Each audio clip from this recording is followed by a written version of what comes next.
California's LA's most watched program at 4 p.m. When you need to know what's going on in your world. More people turn to ABC 7, Southern California's news leader. Chocolate, vanilla, strawberry. But this isn't ice cream. This is Big Tobacco.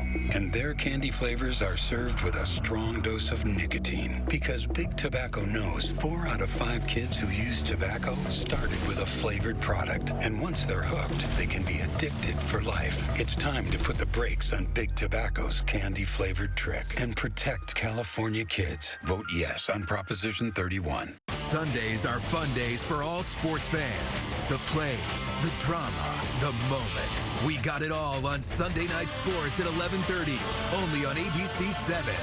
Sponsored by Morongo Casino Resort and Spa. Good times.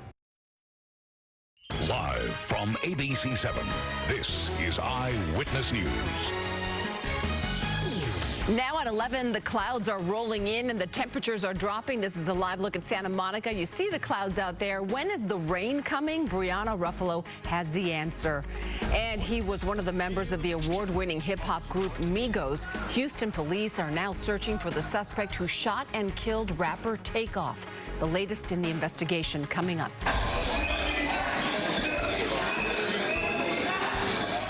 And LAPD officers forced protesters to leave the LA City Council meeting where they're live. Good morning. This is Eyewitness News at 11 a.m. live on ABC 7, Hulu, and wherever you stream. I'm Giovanna Lotta. Philip is on assignment. We begin this morning with the weather. This is a live picture from our Burbank camera. You can see the clouds have been moving in, and the wind is picking up in the mountains. This is Big Bear from our Angeles Forest camera. We could soon see rain and snow as well. Brianna Ruffalo, she's tracking the conditions for us, has been following those conditions all morning long. And again, we are expecting some rain in the next, probably by tomorrow. Brianna, I think we might have to check in with Brianna a little bit later. We're going to bring you the weather, but right now we're going to move on. The entertainment world and hip-hop fans are mourning the loss of a member of the Grammy-nominated rap trio Migos. Motorsport, Motorville, abort the mission, that's a kill. Motorsport, put that thing in sports. Rapper Takeoff was shot and killed this morning in Houston, Texas. Just last month, Takeoff and another member of Migos, Quavo, released their debut as a duo only built for infinity. Local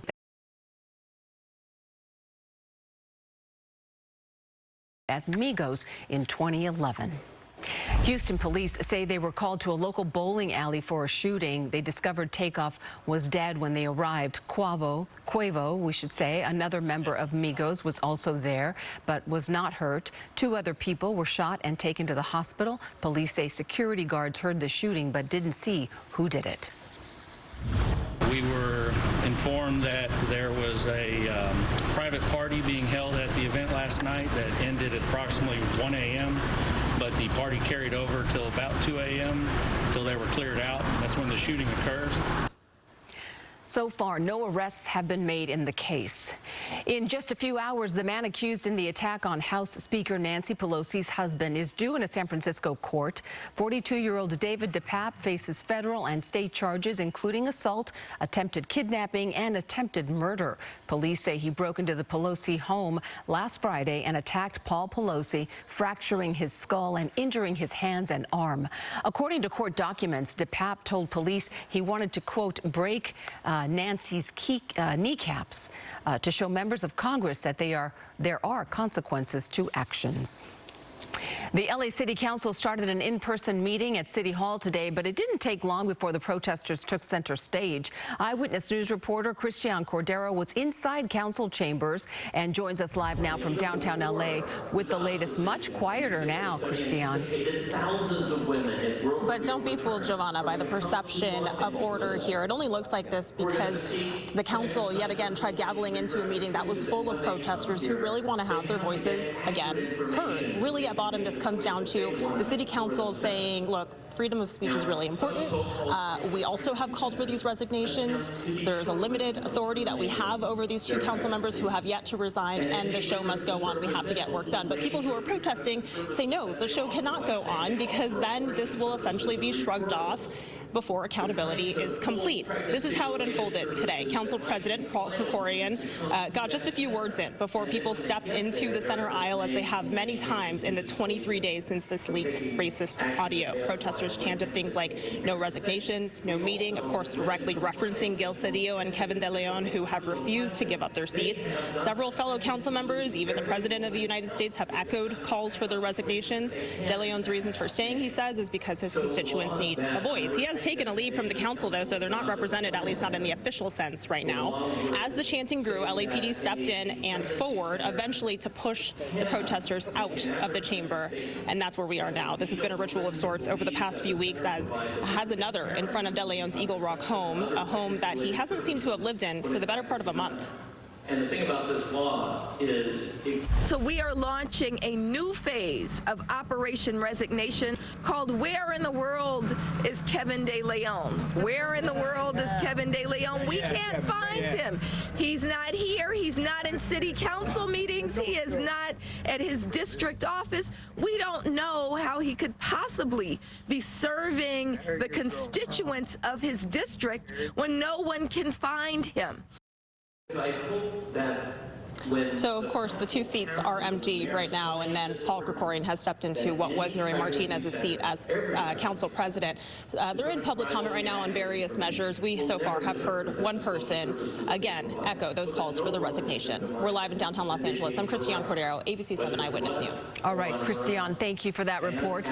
The Supreme Court today granted former President Trump a temporary stay on a lower court's order relating to his taxes. Chief Justice John Roberts granted the stay, which gives the court more time to consider Trump's request. Trump is trying to block the House Ways and Means Committee from accessing his taxes. The committee wants 6 years' worth of Trump's returns as part of an investigation into an IRS audit practices of presidents and vice presidents. 1 week until Election Day, and the LA County Registrar is encouraging all voters to head to the polls early. The county has been holding early voting events like this one yesterday at USC and another in East Los Angeles.